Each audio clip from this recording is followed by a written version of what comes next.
মনিটাইজেশনের জন্য নতুন যে ফর্মটা দিছে একদম আপডেট, সেই ফর্মটা আপনারা কি সঠিকভাবে পূরণ করছেন?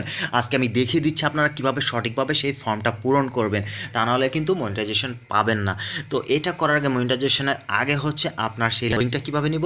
এই যে ধরেন আপনার পেজ বা আইডি যেটাই হোক না কেন, এই পাশে 3 ডট দেখছেন, 3 ডটে টাচ করে দিবেন।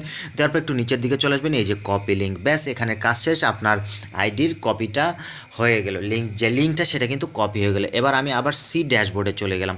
সি ড্যাশবোর্ডে আসার পরে আমি নিচের দিকে চলে আসবো, আপনারা একটু নিচের দিকে চলে আসবেন। সি ড্যাশবোর্ডে যাওয়ার পরে নিচের দিকে চলে আসলে আপনি এখানে দেখবেন যে ক্রিয়েটার সাপোর্ট, এই ক্রিয়েটার সাপোর্টে দেবেন। এভাবে কিন্তু খুব সহজে আপনি এটা করে নিতে পারবেন। তারপর এখানে আসার পরে যে মনিটাইজেশনে দিলাম, দেওয়ার পর এরপর কী করবো, একটু নিচের দিকে আমরা চলে আসবো, এই যে প্রোগ্রাম এলিজিবিলিটি।